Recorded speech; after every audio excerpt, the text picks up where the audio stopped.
5ই August পরবর্তী রাজনৈতিক প্রেক্ষাপটে সরষে ক্ষেতের ভূত হয়ে আবির্ভূত হয়েছে অনেক সন্ত্রাসী তথাকথিত রাজনৈতিক ব্যক্তি। এদের মধ্যে প্রথম সারিতেই আছে বিএনপির কথিত নেতা এম এ কাইয়ুম। প্রবাসে দীর্ঘ 15 বছরের পলাতক জীবন শেষে আবারও বাংলাদেশে সক্রিয় হয়ে উঠেছে এই সন্ত্রাসীর গডফাদার। যুক্ত হয়েছেন সোনা চোরাচালানের সাথেও।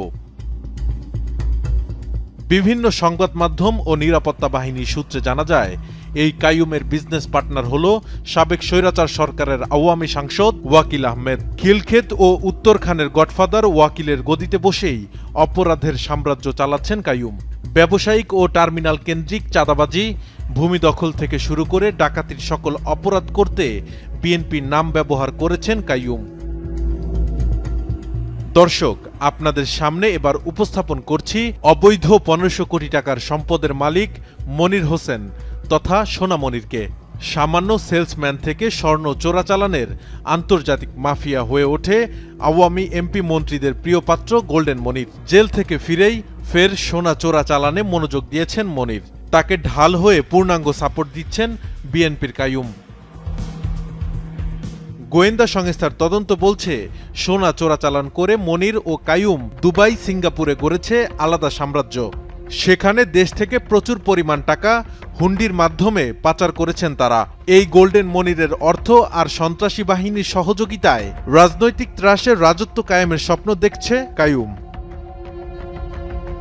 এদিকে রাজধানীতে আগের মতোই রাজনৈতিক ছত্রছায়ায় প্রভাবশালীরা বিভিন্ন টার্মিনাল থেকে চাঁদার টাকা তুলছে। সম্প্রতি একটি গোয়েন্দা প্রতিবেদনে বলা হয়েছে, রাজধানীতে 53টি পরিবহন টার্মিনাল ও স্ট্যান্ড থেকে প্রতিদিন 2 কোটি 21 লাখ টাকা চাঁদাবাজি করা হয়। সেই হিসাবে প্রতি মাসে এই অঙ্ক দাঁড়ায় 66 কোটি 30 লাখ টাকায়। গোয়েন্দা সূত্র বলছে, সাবেক স্বৈরাচার সরকারের নেতাকর্মী দ্বারা নিয়ন্ত্রিত চাঁদাবাজির এই সিন্ডিকেট চলে গেছে অন্য একটি অপরাজনৈতিক ব্যক্তির হাতে। বিএনপির পদাবলীর ক্ষমতা ব্যবহার করে রাজধানী জুড়ে এই কোটি টাকার সিন্ডিকেট পরিচালনা করছে কাইয়ুম। বিএনপির রাজনীতিতে নতুন করে থিতু হতে কাইয়ুমের যেমন প্রয়োজন জনসমাগম, তেমন প্রয়োজন অর্থের। আর এই দুই যোগানে তিনি ব্যবহার করছেন পতিত আওয়ামী লীগের সমর্থকদের। শহর জুড়ে ডাকাতি ও চাঁদাবাজির প্রতিটি অপরাধের পেছনে রয়েছে কাইয়ুম ও মনিরের সমর্থন। মূলত এই মাধ্যমেই কামাই চালাচ্ছে কাইয়ুম।